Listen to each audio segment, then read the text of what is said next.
ఓ ఉపాధ్యాయురాలు తాను పాఠం చెప్తున్నటువంటి చిన్నారులందరితో మీరు పెరిగి పెద్దయిన తర్వాత ఏమి కావాలనుకుంటున్నారు, ఎందుకు కావాలనుకుంటున్నారు, నాకు పేపర్ మీద రాసివ్వండి అని అడిగింది.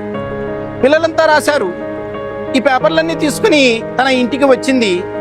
పనులన్నీ పూర్తి చేసుకొని సాయంకాలం ఒక్కొక్కటి చదువుతూ ఉంది.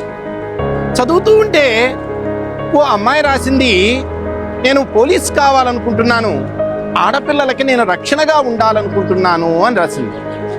ఓ పిల్లవాడు రాశాడు, నేను డాక్టర్ కావాలనుకుంటున్నాను, సేవ చేయాలనుకుంటున్నాను అని.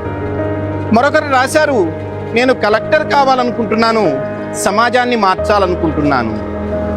అలా చదువుతూ ఓ పేపర్ దగ్గరకు వచ్చేసరికి ఓ అమ్మాయి రాసింది, నేను పెరిగి పెద్దయిన తర్వాత సెల్ ఫోన్గా మారిపోవాలనుకుంటున్నాను అని.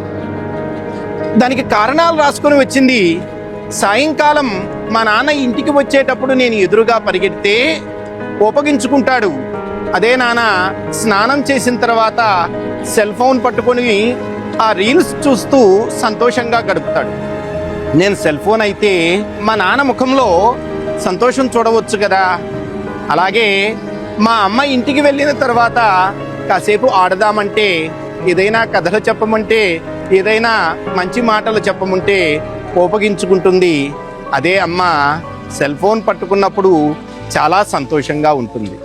నేను సెల్ ఫోన్ అయితే అమ్మ ముఖంలో సంతోషం చూడవచ్చు కదా, అందుకని నేను సెల్ ఫోన్ కావాలనుకుంటున్నాను అని రాసింది. ఇది చదువుతున్నటువంటి ఉపాధ్యాయురాలు కంట వెమ్మట నీళ్లు వస్తూ ఉన్నాయి. ఆ ప్రక్కనే సెల్ ఫోన్ చూసుకుంటున్నటువంటి భర్త ఒక్కసారిగా ఎందుకు దుఃఖిస్తుందో అర్థం కాక దగ్గరికి వచ్చి, ఏమైంది, ఏమిటి, ఆరోగ్యం బాగలేదా, ఏమి సమస్య, ఏమిటి అని అడిగితే చేతిలో ఉన్నటువంటి ఈ పేపర్ ఇచ్చి చదవమంది. అది చదివినటువంటి ఆ వ్యక్తి అన్నాడు, ఇటువంటి తల్లిదండ్రులు ప్రపంచంలో ఉంటారా? పిల్లల్ని పట్టించుకోకుండా సెల్ ఫోన్లో మునిగిపోయే వాళ్ళు నిజంగా ఉన్నారంటావా అని అడిగాడు. దాంట్లో పేరు చదవమంది. ఏంటి, మన అమ్మాయి పేరు లాగే ఉంది అన్నాడు. మన అమ్మాయి పేరు లాగా ఉండటం కాదు, మన అమ్మాయే రాసింది అని చెప్పి. మీ ముఖంలో సంతోషం కనపడవలసింది మీ చేతిలో సెల్ ఫోన్ ఉన్నప్పుడు కాదు, మీ చెంత మీ పిల్లలు ఉన్నప్పుడు. మీ పిల్లలు వాళ్ళ పుస్తకాల్లో ఏమి రాసుకుంటున్నారో ఒక్కసారి గమనించండి. ఆ తల్లిదండ్రులు మీరు కాకపోతే చాలా సంతోషం. జై వీర బ్రహ్మజై, గోవిందమాంబ జై, జై వీర బ్రహ్మజై, అచలానంద స్వామి.